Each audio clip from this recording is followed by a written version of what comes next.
Dolphins. Happy 60th birthday, by the way, to Don Mattingly. Donnie Baseball turning 60 years old today.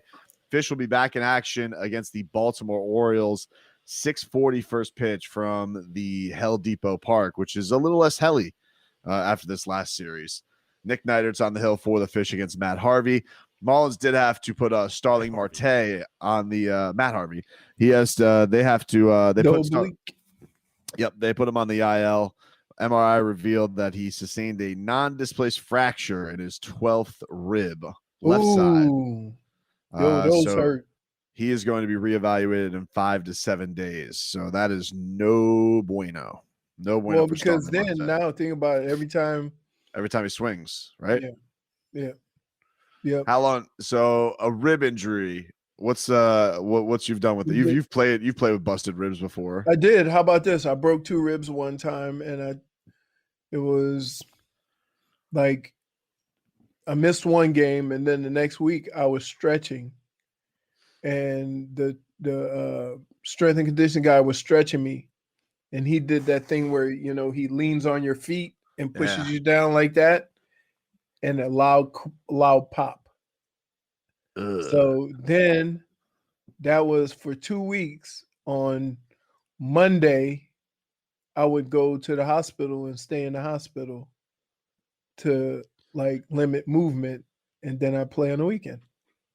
Football. So it's just it has to do more. It has to do with where it is, because the most pain I ever had breaking a rib was the one that was underneath my shoulder blade almost, because I couldn't lift my arms, I couldn't do anything. Whereas usually lower, that's more core.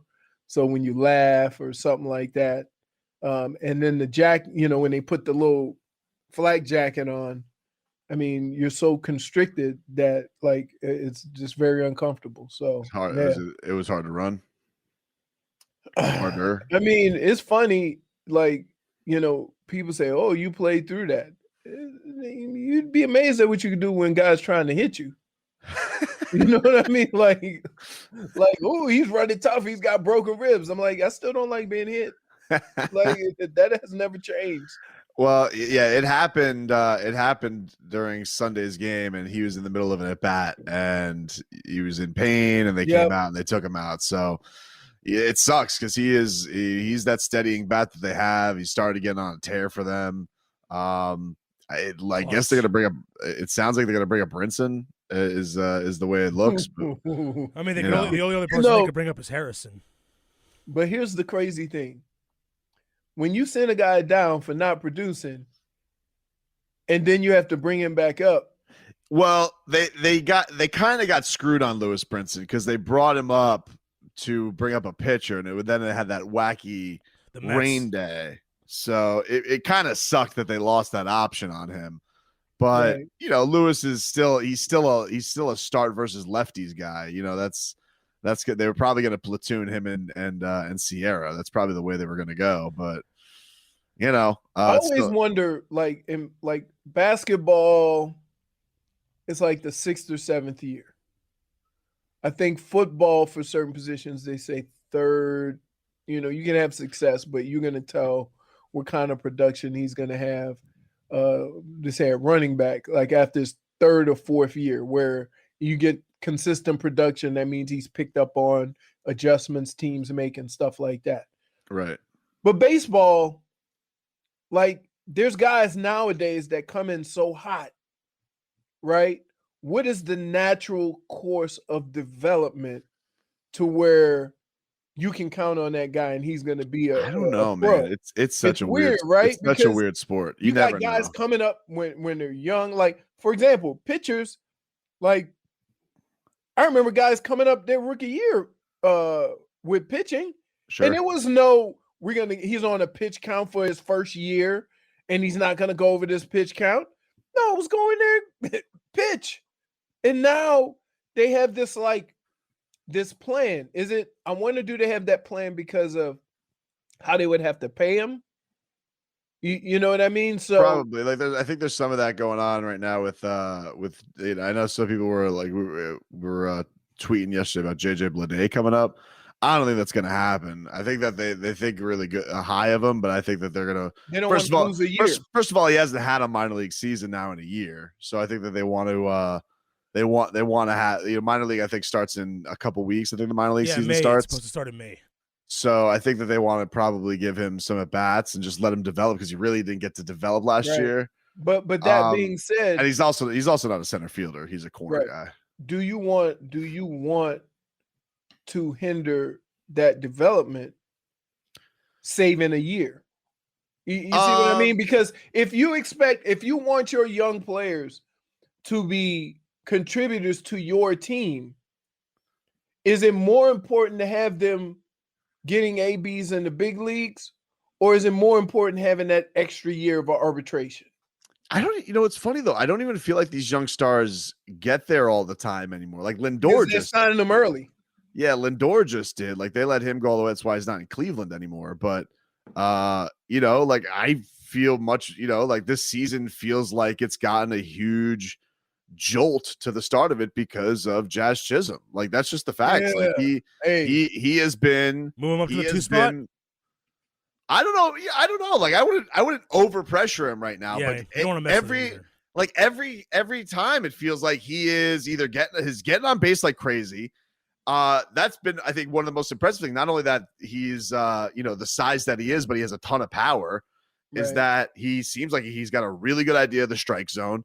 Right. He's electric. He's one of those guys that toys with the pitcher on the base paths. Oh, that's probably what you're doing. Good eye, Jazz. Good eye. Even his walks have some flash. Yeah, he's just like he is the must-watch thing of this season. He really is. Right. His energy is good. He's charismatic. Every interview is great. Everybody, like every time I put out a video of him on Twitter of his post game, people were like, "I love this guy. This guy's gonna make me love baseball." The Marlins haven't had an everyday guy like that. I think really since I guess you could say Stanton, because Stanton was obviously must watch in that his power was gargantuan, but his personality wasn't. He was dude. How about Dontrell? Oh, Dontrell for sure. Like the Dontrell and Miggy were there. I think that young class of like Ugla and Hanley. Jose had personality.